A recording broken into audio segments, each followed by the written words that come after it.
Jackson. Michael Jackson. Michael Jackson. Michael Jackson. Michael Jackson. Michael Jackson. On June 25th, 2009, the world was shocked by the sudden death of Michael Jackson. Millions of fans could not believe the news. He was one of the most famous entertainers in history. His music, dance moves, and performances had influenced people across the globe for decades. When news channels announced that he had died at the age of 50, questions immediately began to appear. How could someone who was preparing for a major comeback die so suddenly? What exactly happened inside his home on that final day? The official story seemed clear at first. Michael Jackson died from acute intoxication caused by the anesthetic drug propofol, along with other sedatives found in his body. Doctors and investigators explained that the medication had been given to help him sleep. His personal physician, Dr. Conrad Murray, was later found guilty of involuntary manslaughter for his role in the case. Legally, the matter appeared settled. However, not everyone was satisfied with that explanation. Over the years, different theories emerged. Some people believed there was more to the story than simple medical negligence. Among the most discussed ideas was what many fans call the poison theory. This theory suggests that Michael Jackson may have been slowly harmed by substances being given to him over time, eventually leading to his death. It is important to note that no evidence has ever proven this theory. It remains speculation, but the questions behind it continue to interest people even today. To understand why the poison theory exists, we first need to understand Michael Jackson's situation during the final months of his life. In early 2009, Michael Jackson was preparing for a series of concerts in London called This Is It. The shows were expected to be one of the biggest entertainment events of the decade. Fans rushed to buy tickets. Demand was so high that additional dates were added. For many people, this was not just a concert series. It was Michael Jackson's chance to prove that he still had the ability to captivate audiences around the world. Behind the scenes, however, the pressure was enormous. Rehearsals were intense. Expectations were high. Michael was reportedly struggling with sleep problems. According to people close to him, he often found it difficult to get proper rest. Lack of sleep can affect physical health, mental health, concentration, and energy levels. For a performer preparing for demanding live shows, sleep was extremely important. This is where propofol entered the story. Propofol is not a normal sleeping pill. It is a powerful anesthetic commonly used in hospitals during surgeries and medical procedures. It is generally administered by trained medical professionals in controlled settings with monitoring equipment nearby. Using it outside those conditions can be extremely dangerous. Investigators later concluded that Michael Jackson had been receiving propofol to help him sleep. On the day of his death, the drug was found to be a major factor in what happened. The official conclusion was that the medication caused fatal intoxication. For many people, that explanation made sense. But for others, it raised new questions. One question was simple. Why was such a powerful drug being used for sleep in the first place? Another question involved the environment surrounding Michael Jackson. Some observers believed he was surrounded by people with different financial interests. His comeback concerts were expected to generate enormous amounts of money. Businesses, promoters, and many others stood to benefit from the success of the shows. This led some fans to wonder whether too much pressure had been placed on him. As these discussions grew, the poison theory slowly developed. Supporters of the theory argue that Michael Jackson did not suddenly become vulnerable overnight. Instead, they believe his health may have been affected by years of medications, stress, and possible overtreatment. According to this view, his death was not caused by a single mistake on a single day. Rather, it was the result of a long process that weakened him over time. Some people point to reports describing his physical condition during his final years. Stories circulated claiming he was underweight, exhausted, and struggling with chronic health issues. Others claimed he appeared fragile during rehearsals. These reports helped fuel speculation that his body may have been under significant strain before his death.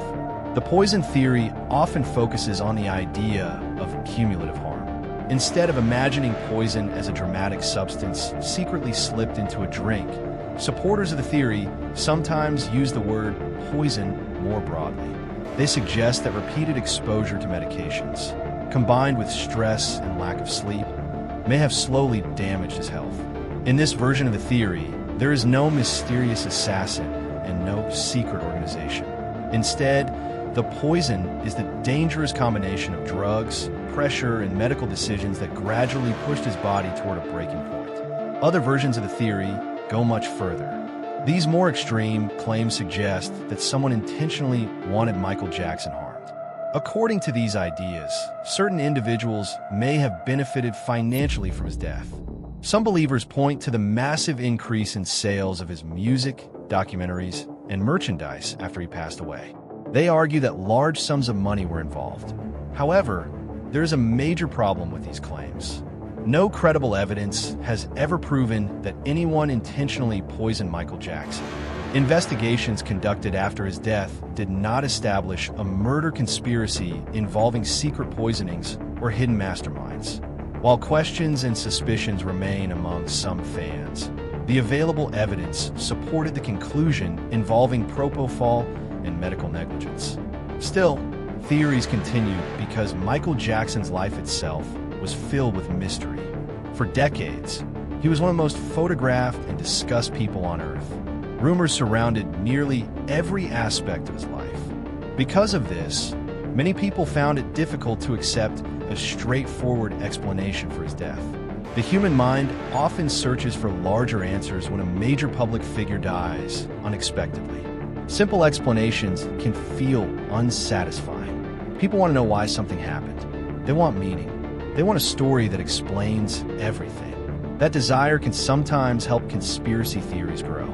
Another reason the poison theory gained attention was the unusual nature of the drug involved. Many people had never heard of propofol before Michael Jackson's death. Learning that a powerful surgical anesthetic had been used as a sleep aid sounded shocking. For some, it seemed so unusual that they suspected there must be more to the story. Medical experts, however, emphasized that propofol can be extremely dangerous when used improperly. They argued that the tragedy could be explained without introducing secret plots or hidden poisons.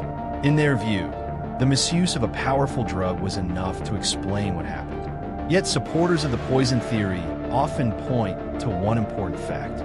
Michael Jackson reportedly relied heavily on medical assistance to sleep.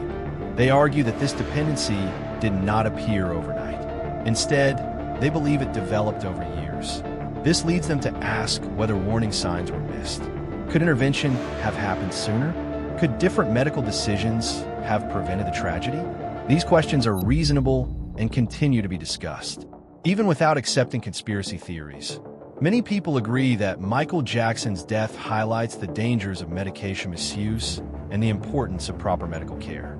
It also raises questions about how celebrities are treated when enormous financial interests surround them. Fame can create a unique environment. Successful entertainers often face pressure from fans, media companies, promoters, and business partners.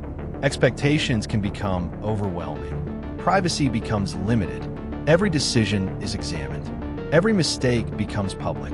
Michael Jackson experienced this pressure for most of his life. From childhood, he lived under a spotlight that few people can truly understand.